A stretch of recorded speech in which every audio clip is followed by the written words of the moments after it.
Oggi parleremo di questo.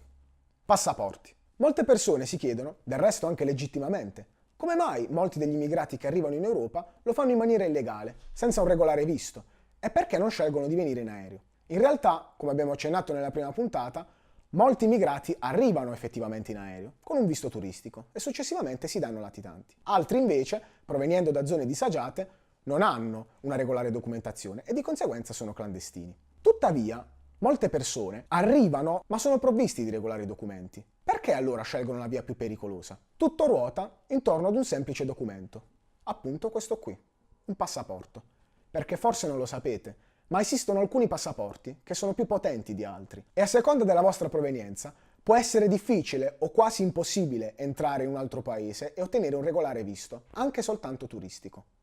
Esiste un sito internet, Passport Index, elaborato dalla società Ayrton Capital, che ci permette di visualizzare la posizione nella classifica mondiale di ogni singolo passaporto del pianeta e di controllare in quali paesi abbiamo diritto a un visto gratuito o di facile ottenimento. Utilizziamo quindi il mio passaporto, quello italiano, e proviamo a emigrare. Come vedete abbiamo un Visa Free Score di 164. Significa che in 164 nazioni del mondo possiamo entrare senza alcun visto, oppure ottenendone uno appena arrivati in aeroporto. Ad esempio, se vogliamo andare in Argentina, non esiste nessun visto da dover fare per i primi 90 giorni. È tutto libero e gratuito. Per le restanti nazioni, quelle in rosso, dovremo invece procurarci il visto prima ancora di partire, che consiste nel fissare un appuntamento con il consolato della nazione per la quale vogliamo il visto. Per esempio, se andiamo in Russia, non potremo ottenere il visto turistico senza possedere una lettera di invito di una struttura riconosciuta del luogo, come ad esempio l'hotel dove andremo a stare.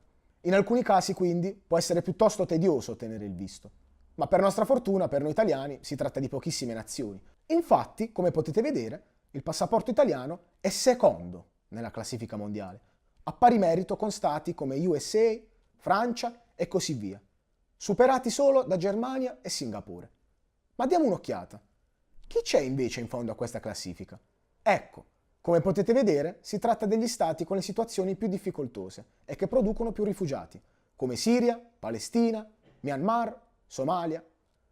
Facciamo quindi finta adesso di essere somali e voler emigrare. Ecco la situazione che ci si presenta. Abbiamo un Visa Free Score di 39. Infatti potete vedere un elenco quasi del tutto rosso. Per esempio ora per l'Argentina ci serve il visto dal consolato argentino prima di partire. Quell'iter di cui abbiamo parlato prima, che per gli italiani è di circa 30 nazioni, un somalo deve affrontarlo per entrare in quasi tutte le nazioni del mondo. E avete idea della situazione in cui versa la Somalia? Lì ci sono varie guerre civili e una repubblica quasi inesistente di fronte alle quotidiane rappresaglie ribelli. E rivolgersi a un consolato per ottenere un visto e affrontare la burocrazia è quasi impossibile. Senza contare che dovremmo spesso anche possedere una lettera di invito. Addirittura, se volessimo entrare negli Stati Uniti, guardate che bollino ci apparirebbe. Trump ban. In America non possiamo entrare, neanche per una vacanza di una settimana a New York, se siamo somali, o siriani, o iraniani, dopo il nuovo blocco imposto dal presidente Donald Trump. In America non possiamo entrare affatto, se siamo somali, o siriani, o iraniani, neanche per fare una semplice vacanza a New York con un visto turistico. Ecco perché molte persone scelgono di emigrare con mezzi di fortuna e rischiando la propria vita, che spesso rischierebbero anche rimanendo nello stato in cui sono nati. Spero che questo approfondimento vi sia piaciuto e ci vediamo alla prossima. Ciao a tutti!